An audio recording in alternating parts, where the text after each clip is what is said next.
it stopped me from some of my own bad habits, kind of pulled him into some of the habits that he probably needed for his growth path.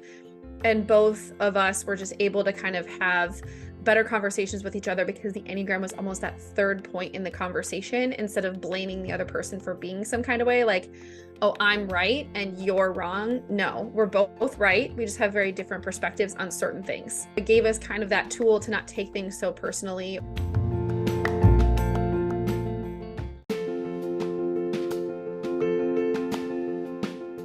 Hey there, lady. My name is Molly Conley, and I'm devoted to helping women reinvent their love lives, whether that's after divorce, dating on and off the apps, or in their committed relationship. Why? Because I've been there. I'm a former college athlete who filed for divorce 3 years into marriage, swam in the online dating pool into my late 30s, and now I'm married to the man of my spreadsheet dreams who I met 4 months before the world shut down. As a dating and relationship coach, I help my clients build a foundation filled with clarity, connection, and confidence, knowing Mr. Right is worth waiting for. Each week on the podcast, I'll bring you love life insights and savvy guests where you will receive the courage to release programmed limiting beliefs, discover patterns and behaviors restricting you from finding and attracting quality men, and ways to choose yourself first so you can build a foundation for a healthy relationship with yourself and a partner.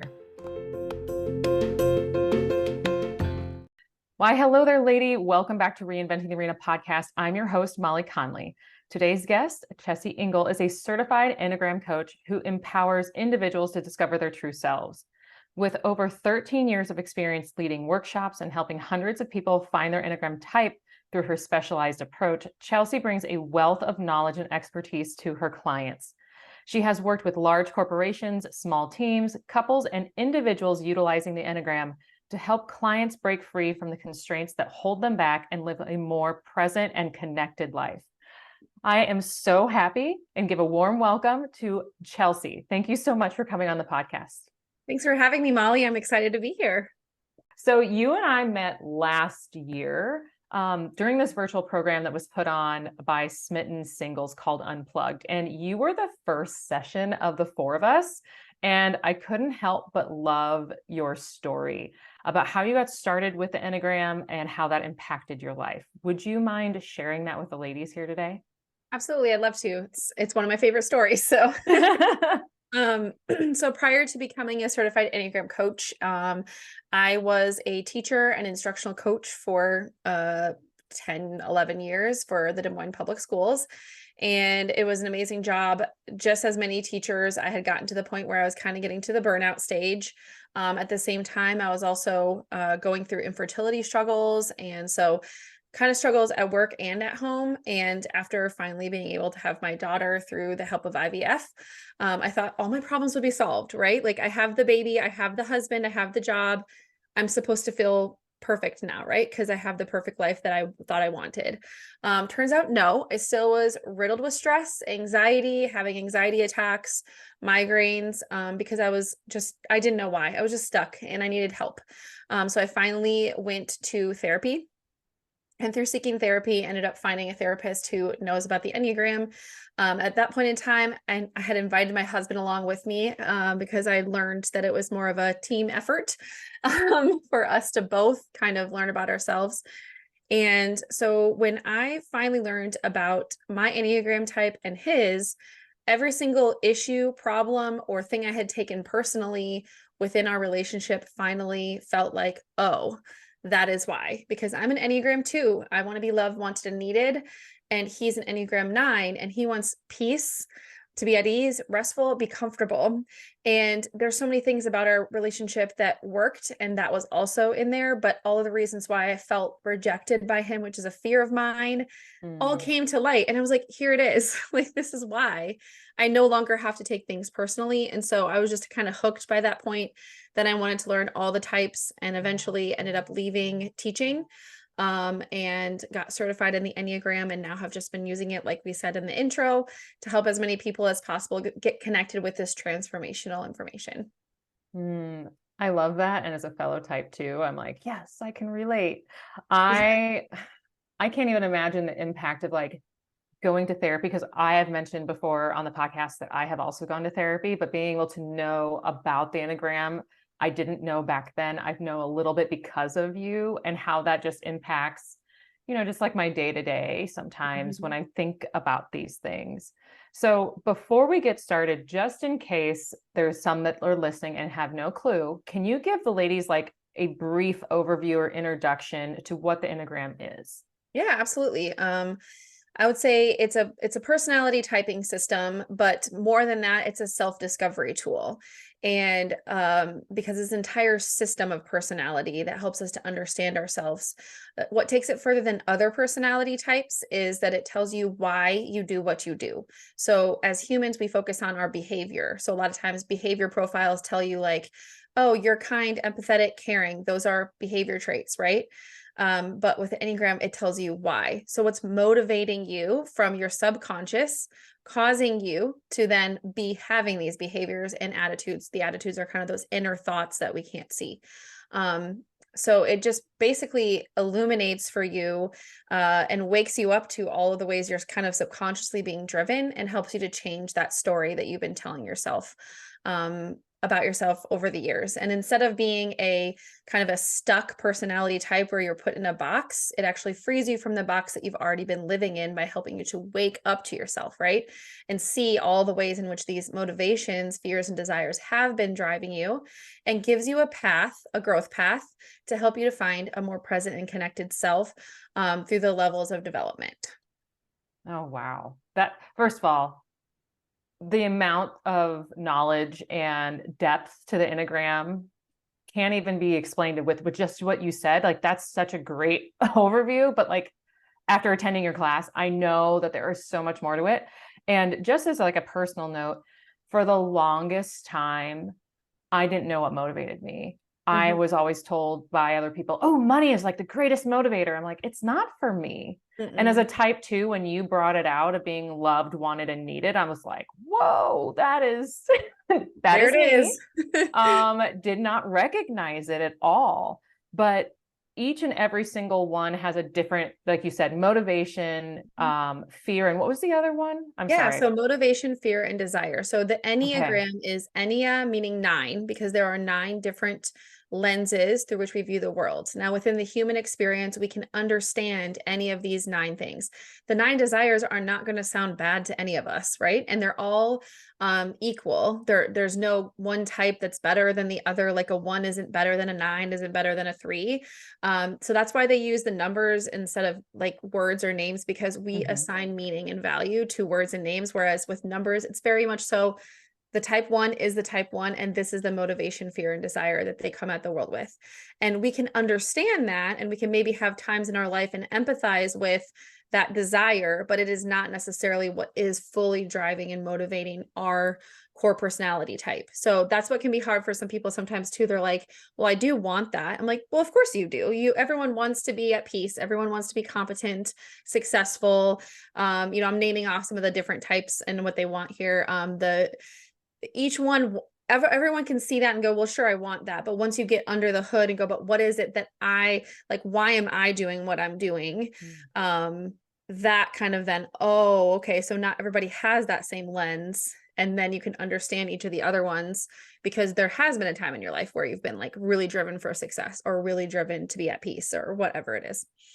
And then, like you mentioned too, about your partner. So, Mm. what I love is how you brought that in during our class, and I think this is a really, really important part for the listeners. Is discussing that part of your personal journey of how it impacted your relationship with your husband. Can you share more about that and like how that has improved? Just your relationship, communication, whatever it was for you two. Yeah, absolutely. And if you are, well, I'll quickly say too, if you are new to the Enneagram, there are so many great podcasts and resources out there that overview the nine types. If you're like, wait, what is she talking about? Two, three, four. We're going to kind of talk more shop, if you will. So I'll try to kind of reference a little bit so that people know, because if you're brand new, it might be a little bit off-putting, but just try to picture people that may fit in these profiles, and that can kind of help you get into the system too. You can't type someone because you don't know what their core motivations are, and it's actually a pretty difficult thing to do, but you can kind of start making assumptions about some things and putting that together. So for me and my husband, like I said, I'm a type 2. I want to be loved, wanted, and needed. Those are my core desires, and my fears are to be unwanted, unneeded, rejected. And with that, there's also these motivations underlying it: to vindicate claims about myself, to get others to respond to me. And so I go towards people. I'm a dependent stance type person. And that made so much sense to me. I'm like, yes, I move towards the person or the information or the thing that I believe is going to help me fulfill my desire. However, my husband, as a type 9, he wants to be at peace, at ease, restful. He wants to be, resist whatever would upset or disturb him. So there is kind of this, not wanting to get into conflict, but nobody wants to get into conflict. None of the 9 types want to. It's why they don't want to. So I carefully talk about the, being afraid of conflict, because kind of there's no one who's like, well, let me get into conflict, It's more about this kind of pushing back on anything that's going to disturb me, because I want to keep my inner peace and serenity. And he is a withdrawn stance type. So they move away and they go internal. And that was exactly what was happening in our relationship. He would move away and go internal, and he would stay away from conflict, and I would move towards and be like, hey, I feel rejected here. And then take it very personally. And because I'm a heart type, which is another aspect here, there's 3 centers of intelligence. I am very feelings oriented. And again, one of my things is to get people to express I express my feelings to them. I want them to respond to me. So I was going towards him, and he was getting like overwhelmed, running away further and further. And I felt more rejected, and it kind of created this cycle in our relationship. And it kind of never felt like we were fixing it. And not that there's anything to necessarily be fixed, but I was like, once I saw these dynamics, I was able to kind of put my shoulders back and be like, it's not mine to do anything about. That is his personality. This is mine. It's not broken about him or me, because I would always try to get him to respond to me like, why aren't you talking to me, And so the more I understood what was under the hood of his personality, I was like, oh, okay. So that's why he's avoiding it. And also, if I'm going to have a big emotional reaction, he's going to take that and it's going to mess with his peace. So I have to find a way to speak with him and come to the table with his point of view. And it stopped me from some of my own bad habits, kind of pulled him into some of the habits that he probably needed for his growth path. And both of us were just able to kind of have better conversations with each other, because the Enneagram was almost that third point in the conversation, instead of blaming the other person for being some kind of way, like, oh, I'm right and you're wrong. No, we're both right. We just have very different perspectives on certain things. It gave us kind of that tool to not take things so personally, or just like for his case, like run away when he started feeling that way. And when he did need space, I'll go, okay, you need space. I get it. It's not about me. You're not needing space from me. You just need some time to process. And you have a different processing time than me. So it was just giving me compassion, empathy, and perspective on his point of view. Oh, yeah. And the awareness, just as using it as a tool, obviously, once again, coming from a type 2, when, for me anyways, like I would build up all of these emotions and being like, okay, it's about to erupt and I'm going to want to express this. And being able at that moment to express those emotions can be overwhelming for people. So that would make sense for someone else that's like wanting to turn inward. And being a feeling person, a feeling type, it makes sense too of wanting to express so much at the same time, so we can get that a point across. So yeah, that definitely can see how that overwhelm. And I know in my past relationships, I know I did that a lot, because there was like no boundary for my emotions. Like I was already holding it in so much, thinking I was holding a boundary, and I was at my cap and just, whoo, here we go. And can definitely see how the lack of awareness of the other person's sort of processing and communication styles can also impact that a lot. So, Yeah. And I think like as true and real as our lens as twos are to us, so as real as it is for us that we want to express these emotions, we're driven to get these people to respond to me. Why aren't you talking back to me? I need that response. I texted you, you didn't say anything back. I would have already responded. All of these things, right? Um, well, they have different motivations than us, and their lens is true and real to them. So as difficult as it is for me to step back and allow him time to process is as difficult for him to step to the table and have the processing with me. So I have to be willing to mhm. give and get. And it's not about like, why isn't he doing this? I know why, because a lot of times it's what I hear in my couples is like, well, if he would just, I'm like, well, from your lens, that's important, right? But and that's okay. Your partner needs to know what your lens is so that they can see and love you. It's not about the love languages that we know now. It's about the 9 love languages and really, really understanding your partner's needs at a core level, and so that you can give them that compassion, empathy, and understanding, and then also turn the mirror back on yourself, because a lot of times it's got something to do with your own core emotional struggle, your own core fears, motivations, and desires. You're feeling driven to get your needs met, and you could probably find a way to like revise a little bit of that story you're telling yourself, and maybe for us too is provide ourselves with a little bit of that love, attention, and affection that we're trying to seek from others. And that's the secret to unlocking the healthier version of ourselves. Oh, yes, completely agree. And I almost feel like that is almost a secret for all of types of, being able to go within a little bit and Mhm. figuring out what the core wounds are and having that reflection and going internal a little bit so that we can also self-soothe, because then we can have our self-care and self-love and being able to still like build from a level of fulfillment and satisfaction, and then go back and pour our cup to other people in our lives. Absolutely. And once you take that time to stop and pause and be curious instead of reactive, you're Mm, already moving up the levels of development, because a healthy version of any of the 9 types is more curious than reactive, is aware of their defense mechanisms, and is seeing and wondering if they are using them in that moment, knows what their stress responses are, and is checking in with, oh, am I feeling stressed right now? This might not be the best time for me to come and have this communication with someone. Is this a wound of mine that I'm bringing to the table, expecting someone else to fix or do something about? And if there is something I need here, all of those things have then led me to the way that I can directly communicate those needs. For me as a 2, that's really hard to do. Some people are better at it than others. Um, Directly communicate the needs to my husband and say, let me be a little actually vulnerable here. I've noticed this about myself, and I really need a hug right now. Like, and it's like, mm, ugh, but then like as a 2, we're like, well, he should just know I need a hug. It's like, no, no, no. Like I need physical affection for these reasons. I've been trying to fill my own cup. I've been trying to think through things, but like I'm feeling a loss of connection.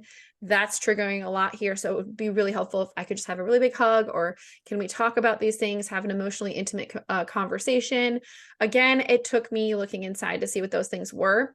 It used to come out sideways. It used to come out blaming. It used to come out, you don't care about me, blah, blah, blah. Just all of the anger, and because anger is an unmet need. So mhm. when you can figure out the need that's behind it and express it in a caring, vulnerable way, and kind of humble yourself to like recognize that you're angry at them because you have a need, um, in a relationships space, like that just completely changed the way we talk to each other, completely changed the way he was willing to like trust me, because he didn't think I was coming to the table with some kind of a conflict, basically, and he then would come to me more often. As a 9, he was afraid to come to me and tell me things that were on his plate that he thought might upset me or cause me to have emotional reactivity.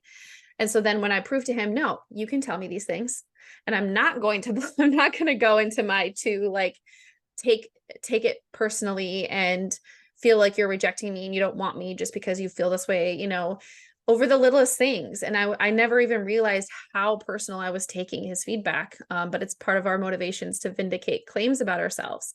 So again, as I just unfurled more about myself, I was like, okay, this is more about me than it is about him. And like the frustration that can sometimes happen then is I'm doing all this work and they're not, but eventually it will come around. Like, and if it doesn't, then you know what you need to know about your partner, right? Like if Mm. you're willing to come to the table, do the work, do the self-reflection, and that there's a tool there, and they're not going to do any of that, then you kind of have some information about your partner that you can make a decision about it at that point, right?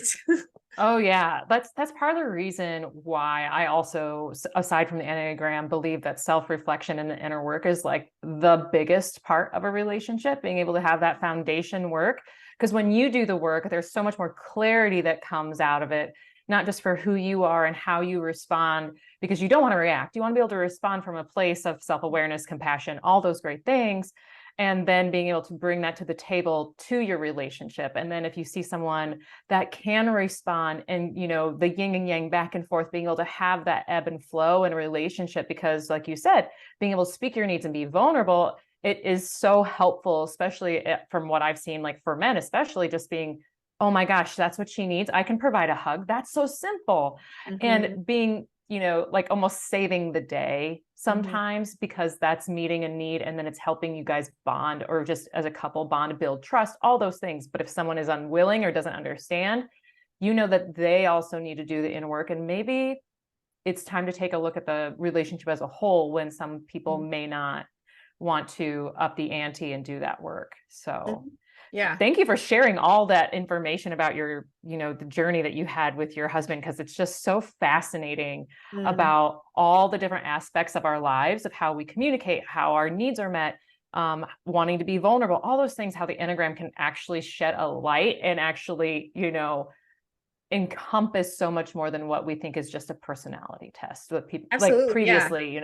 Yeah, people are like, oh, it's just a test. I took the test. Like I did that. And it's like, well, that's fine. That's not, and a lot, the other thing I'll just briefly say is most Enneagram tests, especially free ones, are only about 60% accurate. Because you're taking the test from your perspective and you don't understand the whole system. So when you're answering things, you're like, well, sometimes I'm like that, or I've been working on that. So I'm going to click that one. Or, do I do it now? How I used to be, whatever.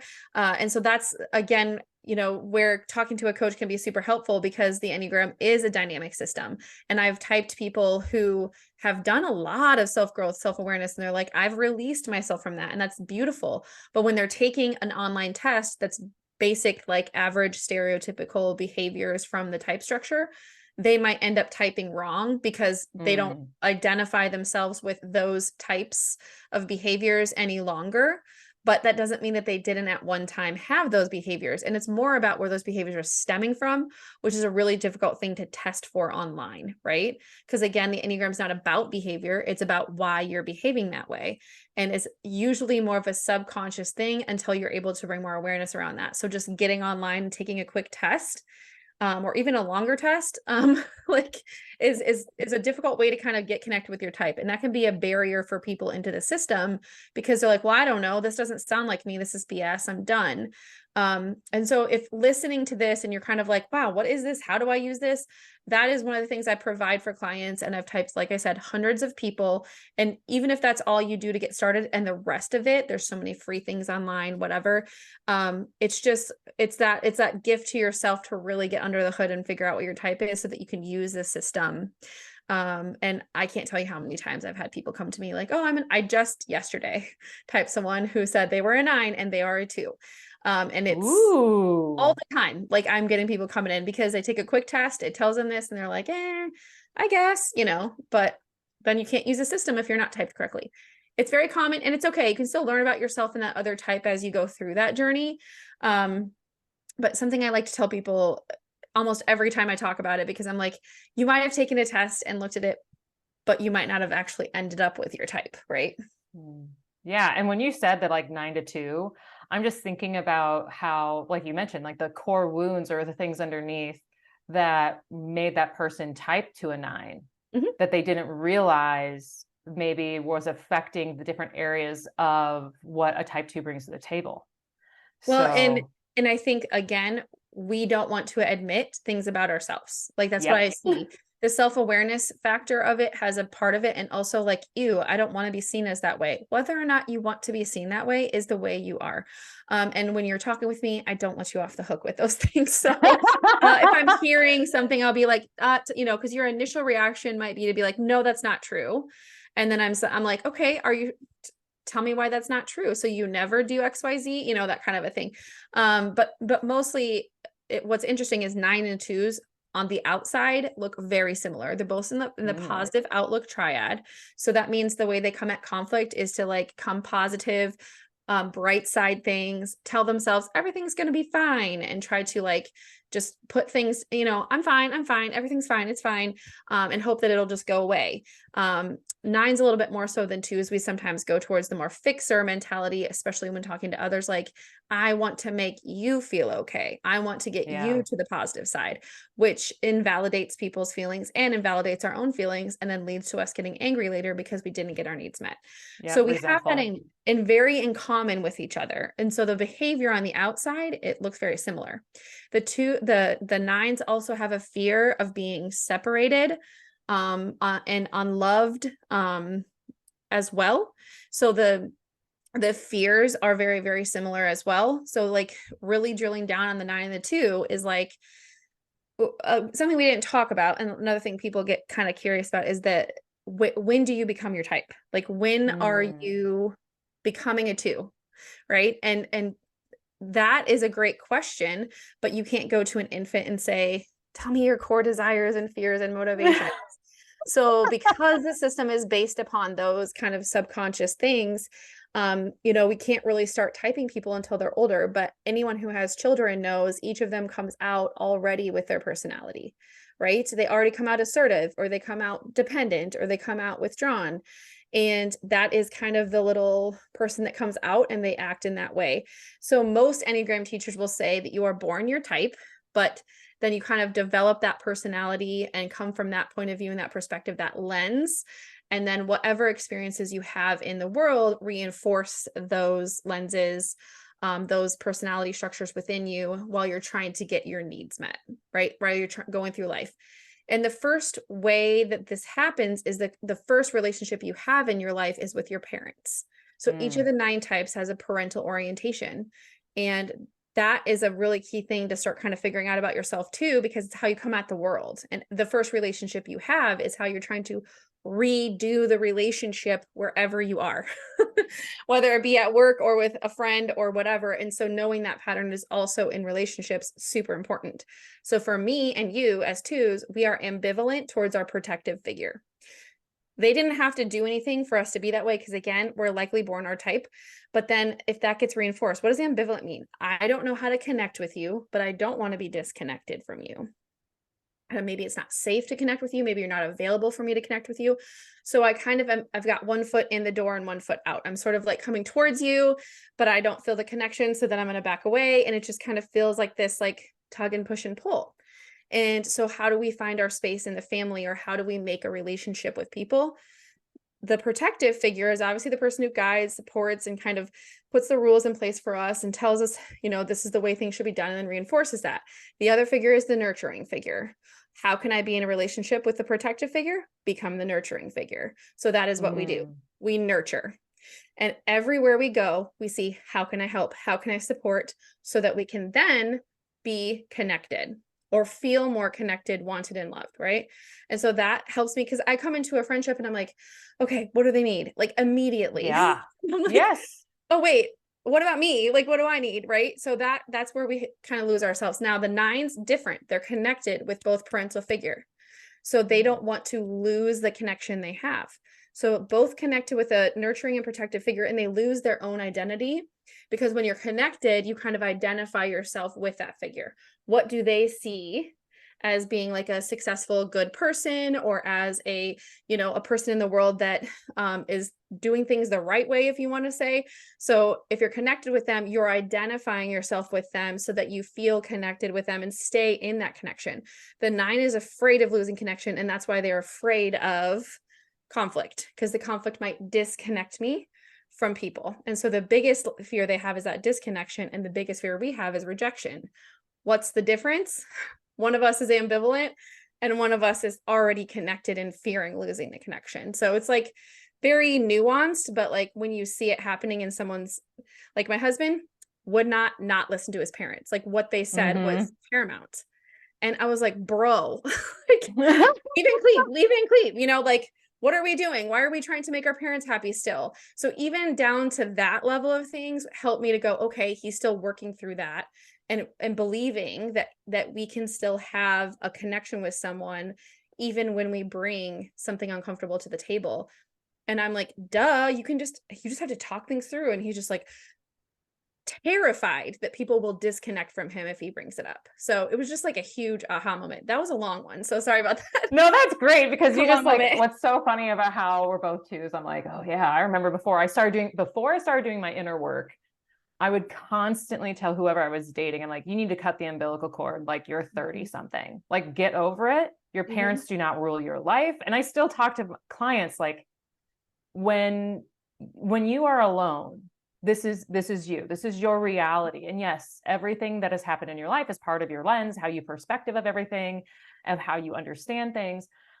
But at the end of the day, the only person in your life that you need to make happy is you. Mhm. And that's coming from a full space of healed, right? Like healed, quote unquote. It's Get you, being able yeah. to have the awareness, that that's what's really important, is being able to fill your cup first, sort of thing. But when you do engage with someone who, and I'm not even meaning like people that I've dated, I even mean like friends and such, where their entire identity and what they vision of success completely hinders off of what their parents think or say or do, for me, it like is claustrophobic. I'm like, nope, can't do that, can't trust that, because that connection that you described, the one foot in, one foot out type of thing, makes complete sense as a type 2, because I don't have the freedom to be me 100% and still say my success is my success and your success is yours. I don't need to have your approval 24/7, just enough to have that validation like you talk about, right? So the 9, holy cow, I think I have dated a few 9s in my life. Well, it's 9s, 3s, and 6s are the ones For that are us. connected. They're Oh, okay. connected to the 9s are connected to both. The 3s are connected to the nurturing figure. So maybe the person you see that maybe the mama's boy. This is very stereotypical, so please just know, like, but the mama's boy, right? Where it's like, well, in my mother's eyes, this is how I'd be successful, so I'm going to become that thing. Very much so striving to be that. And then like the 6 is connected to the protective figure. So whatever system or person is going to tell me what to do, I'm going to follow that. Whether it's a religion, whether it's a like they get attached to the Enneagram, they get attached to systems or people or things that they see as authority figures, but they also have like trust issues with that as well. Depending especially upon how they were raised by that protective figure. If that person was a safe person, then they feel safe and secure more easily. If that person was not a safe person because they were connected to them, the world is not a safe place, like in general. So that's the thing. It's like just knowing that about those 3 types. And then we have the connected types, which are those the 3, 6, and 9. The ambivalent types are the 2, us. We're ambivalent towards our protective figure. The 5 is ambivalent towards both. And so they try to find their place in the family by being competent and capable, and smart and knowledgeable. And then the 8 is ambivalent towards our nurturing figure. So they take on the protector role, right? Like to find their place in the world. And they're very much so controlling, protective people of themselves and their people, right? And then the disconnected types are 1s disconnected from their protective figure. So they are very self-critical, and struggle with a lot of self-criticism. And that inner voice is kind of that protective figure who was maybe more critical of them, or they were critical of themselves and felt like that the ruled person was kind of hounding on them. And they might have been. 4s are disconnected from both and longing for deep connection.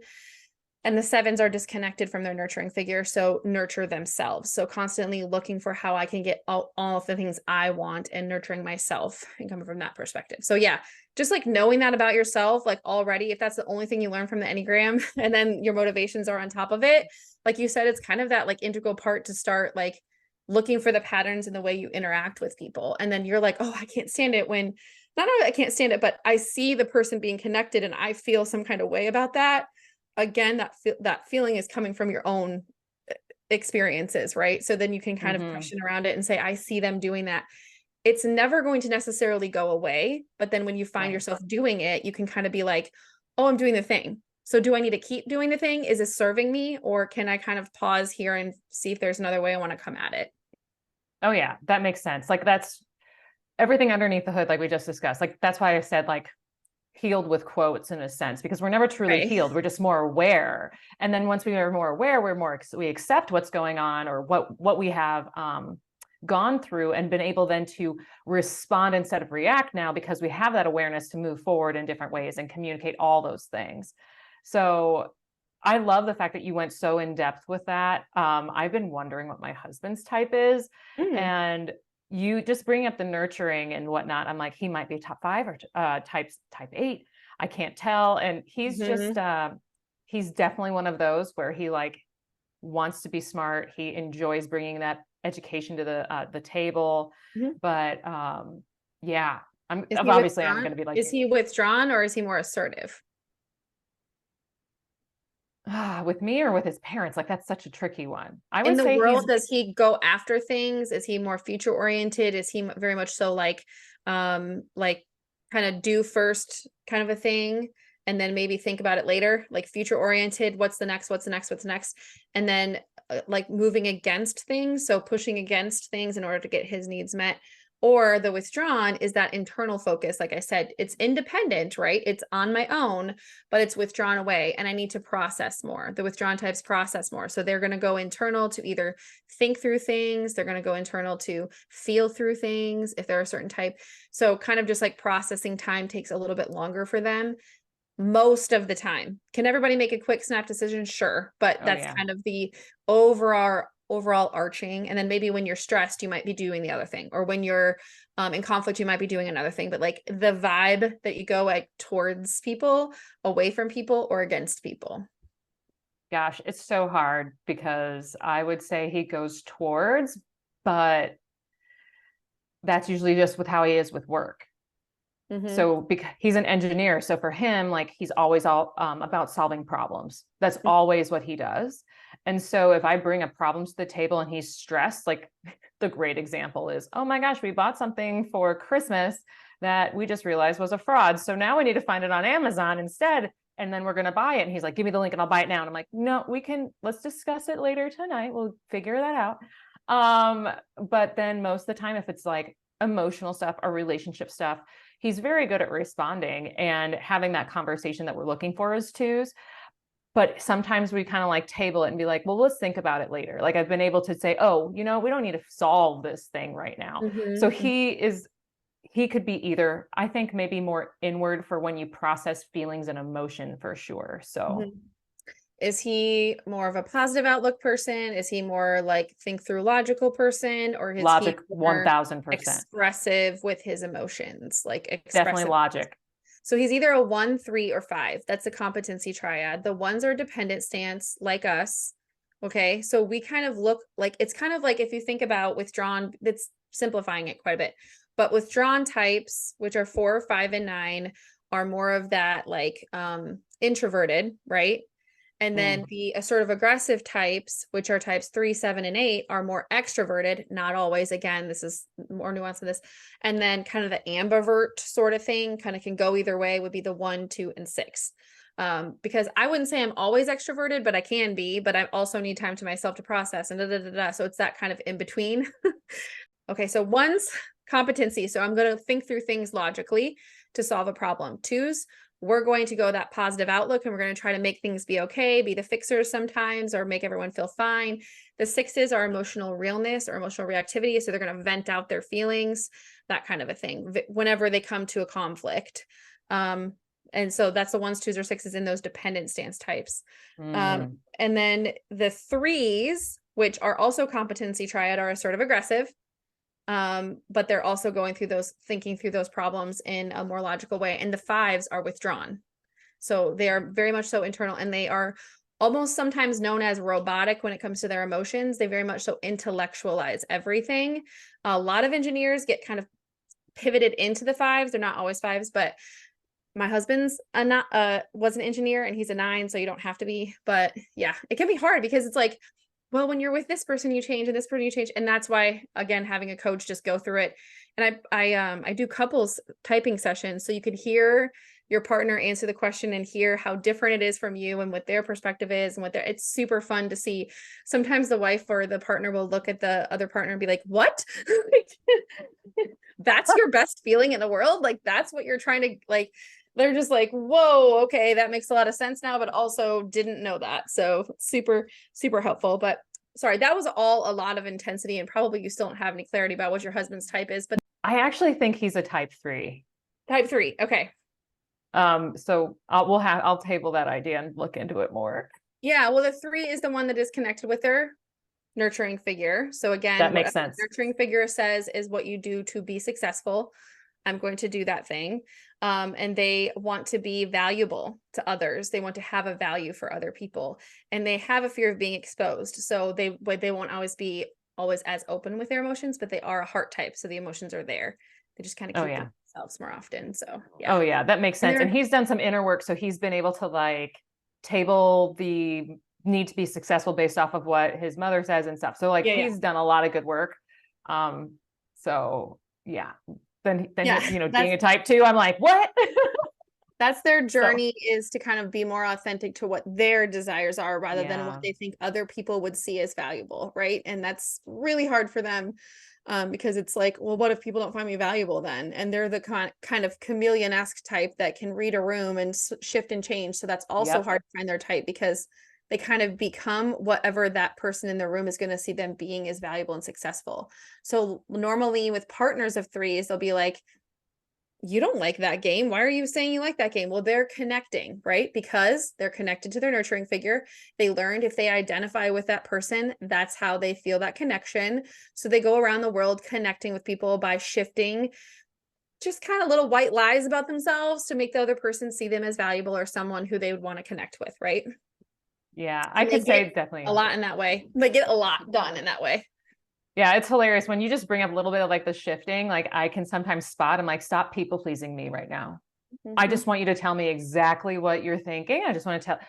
And the way I know he's doing it is like, I'll say, what do you want to have for dinner? Like, let's just go that basic. And he'd be like, well, what are you hungry for? And like, do not answer my question with a question. It's because I just want you to like, once again, give me a response.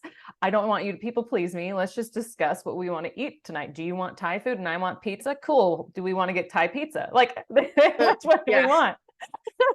Dude, it's so funny how I swear that is always the couple conversation that everyone can understand, the dinner conversation. It's always there, where it's like that could almost be part of the typing session. Like, okay, so I decide what you get for dinner, right? Like, do you already want to know what the other person wants, or are you already trying to get your own needs met? Like all that stuff. So that's me. Like people are like, do you just constantly think about this? I'm like, I literally cannot not think about it. So when someone's talking to me, when I'm hearing something on TV, when I'm reading someone's biography, like I am like, oh, they're this type. Like it just helps me to understand the people around me and then connect with them on a more authentic way, or to not take it personally when I see some like maybe unhealthier types of ways they're trying to connect with people, and just be like, oh, well, that's where they're at right now. And it's not mine to do anything about. Whereas nurturing Chelsie from the past, who is maybe a little bit unidentified with those things, would feel like I need to go towards them and start fixing things, right? Use a lot of mental, physical, and emotional energy on that. So yeah. And just like you said, for people that are listening, like a lot of this does take time and energetic work for you to like become the self-aware, to catch yourself in these moments and say, what's the new choice that I want to make? How do I really want to respond? So it's not like take the Enneagram and then go deep diving and be like, oh, now I know everything I need to do. No, you got to do the baby steps and walk through these things. It's just like how it is with therapy, coaching, all of it involved. So, well, I always say to people, you didn't get this way in a day. You've been building your personality your entire life. The defense mechanisms you have up are built up very, very high from all of the different traumas you've been through. So if you've been through a lot of traumas, your defense mechanisms are way up high. So it's like an onion, right? The first layer is just to learn your type, your motivations, and start looking at some of those patterns, like, oh, and you know, the parental orientation part, like, oh, am I doing that thing right now? Like, and just being curious. And the big part there is to have self-compassion and understanding. So like you said, the self-love, people are like, so what do you do with this? What do you do? I'm like, what you do is you live this way. And the small incremental changes over time, just like any habit, is going to make a big change and shift. So Chelsie from 5 years ago to Chelsie to now, completely different human being living a completely different life. And Mm, how do you do that is you make the decision today to start being more curious and to not judge yourself and go down a shame spiral. Because again, none of these yes. motivations in their own desires or fears are bad or wrong. It's not bad when you feel driven by them. It's about noticing and providing yourself with that love and self-compassion, and seeing the ways in which, okay, I don't know how to handle this. So maybe I do ask for help, right? Whatever that Mm, is. But like people are like, so how do you use this? What do you do? And I'm like, you are doing something because you're like, okay, so build awareness, whatever. And I'm like, no, I am still, after 5 years, still going, oh, that's my need to vindicate claims right there, like still learning. And I will continue to do so because there's so much to learn about it. And that's yeah. fun because as you're learning about yourself, then the more you're feeling this like empowered feeling, right? So many people get into that stuckness. So many people get into that, I don't know what to do. And this gives you something to do, someplace to put those spinning thoughts and someplace to funnel them instead of just spinning around with them or going on the shame spirals, right? Oh, yeah, definitely. That's the beauty of doing this work, all the inner work and movement of itself. So, real Yeah. quick, now that we've talked about this, like, I'm curious though. We have mentioned that, your husband's a type 9, you're a type 2, I'm type 2, possibly my husband's type 3. Um, I know that there is a lot that goes into this, but are there some types that might work better together than others? And like maybe you can just pick, 2 or 3 of them, whatever you think that would be best, to discuss like their strengths or maybe even like overarching patterns you might notice. Yeah, sure. I think that what you said earlier to reference your own stuff is that it has more to do with each individual's willingness to look at themselves and their own blind spots, their own stress responses, because a healthy relationship is made up with two healthy, secure individuals that come together. So any of the 9 types can be in relationship with one another as long as they're willing to do that work, right? And so Right. it starts with that like self-awareness piece, but then are there going to be some types that more naturally kind of blend together because they meet each other's needs? Yes. But there's also the opposites attract, right? And so kind of that missing piece part where it's like, yeah, that part about you drives me absolutely crazy, but it's also the thing that helped me to fall in love with you. And that's Mm, kind of the aspect of personality that I love, is that each of these aspects of our personality can be healthy or unhealthy, can show up and be helpful and additive to the relationship, or also be detrimental, right? And so that's where that compassion and care can come in. So there are some, maybe you could say, more common type pairings, and I do have a post about that I was going to share too. So like it's it's common for certain types to come together, and usually the types that come together are those more opposite attract kind of a thing, because it's like, oh, that person has a thing that I wish I had kind of a thing. So for example, we didn't talk too much about it, but there's the Enneagram has paths, so the growth path and the stress path, and they're the lines that kind of interconnect this circle. So the Enneagram is a circle with the 9 types around. The 9 is at where the noon would be, or the 12 would be on a clock, and it goes around from there. And then there's little lines interconnecting. Well, those lines mean something. Really common for those lines, those resource points for each other, to be in relationships. So 2s and 8s, even though we go to 8 in stress, um, we're the nurturers, they're the protectors. So we're very drawn to that kind of protector self, because we wanted to be in connection with our protector. So it makes sense that we connect with a protector type. So 2s and 8s can be pretty common. 1s and 7s. So 1s are the more perfectionist. They want to be right and good, live with integrity, do things with integrity. And then the 7s are the enthusiastic optimist. And so 1s go to 7 in growth. 7s go to 1 in stress. The 7s are like the free, flexible, fun, give me more excitement, life, vitality, stimulation kind of people. And the 1s are more, we got to follow the rules and do what we're supposed to do. And so you can see opposites attracting there, but again, kind of feeling you need to come out and have a little more fun. You need to like slow down and follow the rules a little bit more. So we kind of balance each other out. And that's kind of how each of them could kind of work. So when you start to learn the system, if you look at those resource points across from each other, a lot of those end up kind of sometimes working together. And I love doing couple sessions when it works out that way. Because I'm like, the thing about that person that's driving you crazy is because when you're stressed, you act that way. So the thing you don't like about their personality is something you don't like about yourself. So again, Right. look in the mirror because that's why, and so it's not about them and their annoying thing. It's about you and the thing you don't like necessarily about your own personality. And maybe it's a little bit about them too, probably a little bit, but Well, that makes sense. I know that this is going to be another discussion some other time, but like when people talk about their wing types, and I'm a lean towards one, perfectionism and wanting to follow the rules and whatnot. And when my husband, sometimes can be very spontaneous and I'm like, I can't handle it. I need to plan a little bit more. I need a little bit more structure. But then when I'm stressed, I'm like, yeah, let's just go out to dinner. Yeah, that's fine. Wherever you want to yeah, go, that's fine. yeah. Don't care. I'll eat whatever. And that's not who I am at all. I'm like, I am very selective. I have to eat a certain way. And it's just, yeah, And that makes that's a lot of even sense. explained through those dependent stance types, because dependent stance types are all dutiful, responsible, present mind focused. We like to really be planning through things, and know the details and be in the weeds with the details. And the assertive aggressive types are more forward thinking. Like, I don't have time for that. So like, he's just like, next thing, and you're like, whoa, we haven't finished the thing here, so he's on to the next and you're kind of still processing what's here, or he's planning the next thing and you're like, or trying to do it and move it. And you feel like he's kind of moving against you almost. So that's that assertive energy we talked about earlier.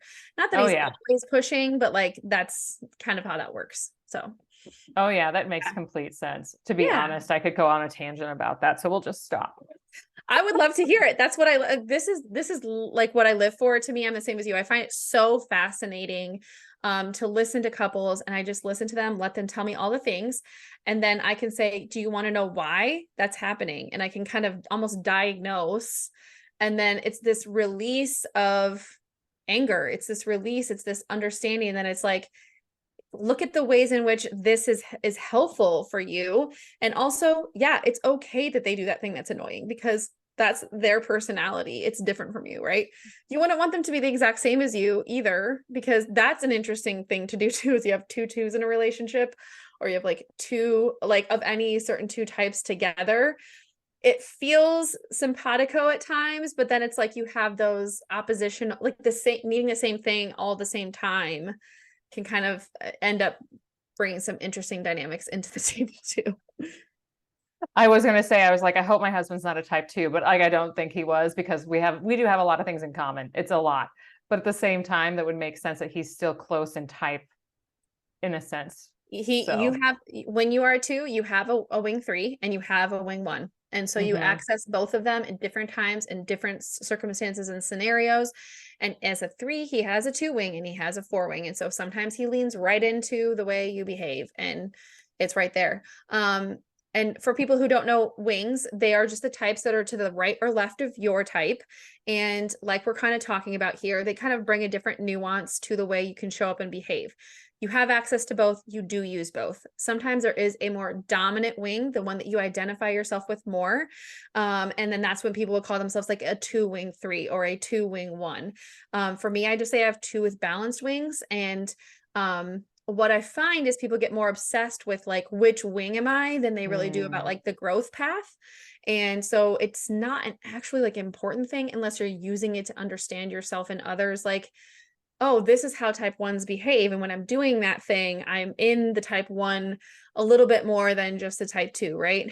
But it's something that I feel like distracts people almost, because they want to put it in their profile and they're like, but what wing am I? I'm like, it literally doesn't matter. Like, unless if you want to feel like you want to lean into your more successful oriented self that day and put on a show and be showing up as like your shining bright star, go into your 3 wing. If you need to be more detail oriented and focus on making sure you're getting through all the things, lean on into your 1 wing. It's there as a resource point. But I think the most important thing is to dive into your own type structure first, which for us as 2s is very oppositional to who we are.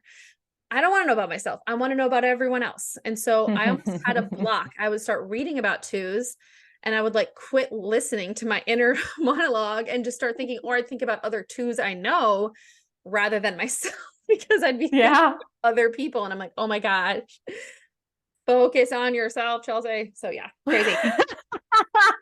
That's very fun for you to say, because I'm like, oh yeah, that sounds very familiar of like me 10 years ago. Like, Yep. I don't need to, I know everything and it's fine. Everyone needs to work on themselves. And then I'm Yeah. like, nope, that's not true. It's time for me to do the work. So, and I love how you brought up this numerous times. And I just want women to know that, or maybe even there's a few men that are probably listening, but like you've talked about all the benefits that people can get just from learning the Enneagram.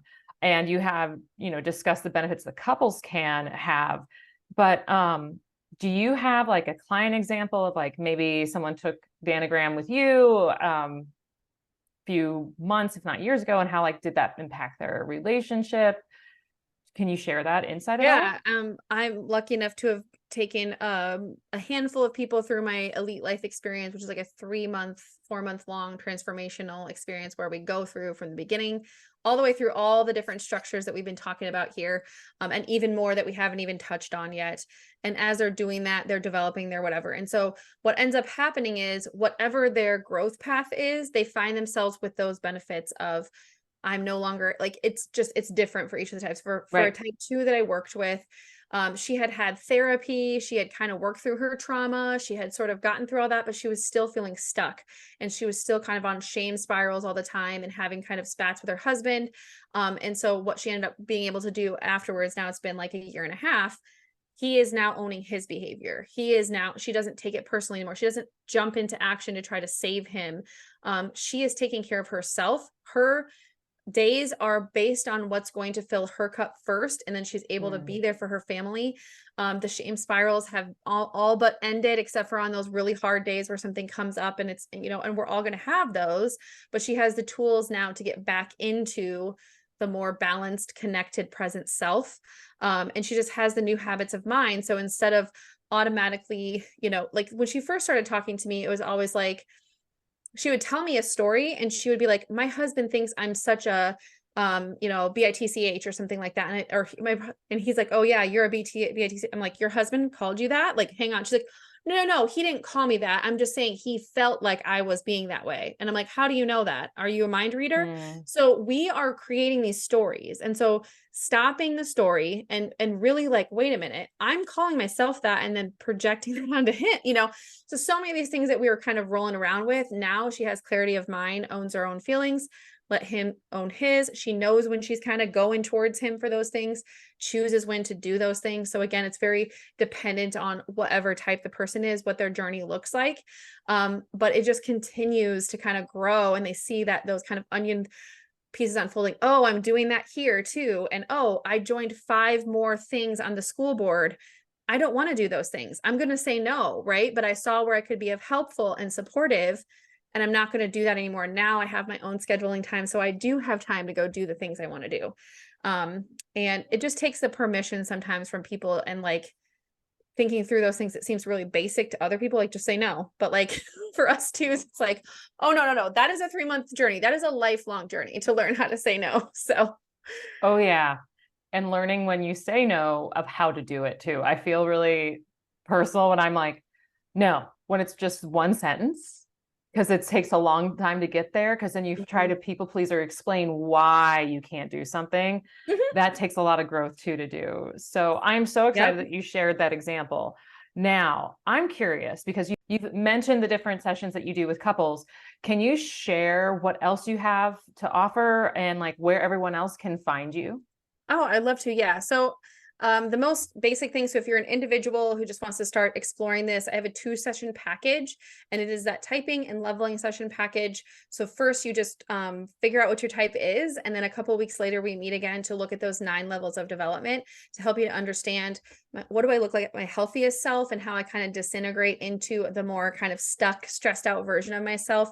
And we set specific intentions, not goals, but intentions for what attitudes and behaviors we're going to lean into to help you get to that healthier side. And when you have that clarity of mind of why you're doing that thing, it'll help you start catching those behaviors and attitudes more quickly. And then almost right away, there's like this version of yourself that you used to be and the version of yourself you are now. And it's very rewarding, and it kind of keeps going from there. So Mm. that 2-session package is out there for people. And if you just want to do the typing session, that's out there too. And I do have a membership. So if you enjoy those 2 sessions and you want to keep coming twice a month with me. Then we just keep doing that and we keep working through the system until you feel like you're good to go. And we work through everything. And I do corporate workshops as well, speaking engagements, things like that. I have the couples typing session. Yeah. You know what's crazy? Just thinking about this too, like the other relationships in our life, like thinking of you doing like a family session. Oh my God. I know. I'm doing friends. I'm so excited. Next week, I'm doing a wine night with some girlfriends. I'm going to go over, type them all, talk to them about their and I've done that before too. So like I said, someone's like, hey, will you come to, yes, because everyone has a personality, everyone has dynamics. Everyone finds it fascinating. It's a little bit embarrassing sometimes too, but hey, whatever, we can make it fun. We can make it serious. And I just, as a two, will adjust to what your needs are. That is fantastic, Chelsie. And what a way to end that. So then where can they find you to get all this information other than when I'm going to include everything in the show notes? Yeah, I have an Instagram that I'm on pretty often, LinkedIn for any of those corporate needs, team dynamic workshops, or if you have a team that you're kind of maybe one or two people on there and you're like, okay, if we could get them a little more self-awareness, let's bring her in, so there's all of that is on LinkedIn / also my website. It's just a one-stop shop for kind of anything and everything. So EliteEnneagramCoaching.com is a great place to go look around. I got blog posts on there and free downloads. I overview the 9 types on there and you can download my type overview. So start to kind of do some self-discovery. Because some people can look at the types and know. You don't need to go through a whole session with me. And my biggest thing is I just want people to use this as a tool for self-growth and development. Whether they pay me for it or not is fine. So I just want to impact the world because I feel like if everybody would just know their types and kind of start doing this, man, we have a different world out there. And so I know that's a big dream, but single-handedly no, but we'll all work together on that. Yeah, all the twos, we're going to try. Yes, we will. All right. Well, Chelsie, thank you so much for joining me today. And ladies, like I said, I'm going to include all that information in the show notes and go give her a follow. Go ahead and sign up for a typing session because I'll just tell you, you're going to love it. Thank you.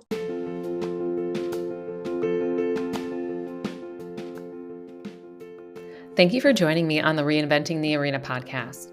I'm your host, Molly Conley, a dating and relationship coach devoted to helping women reinvent their love lives. Tap the subscribe button so you never miss out on an episode.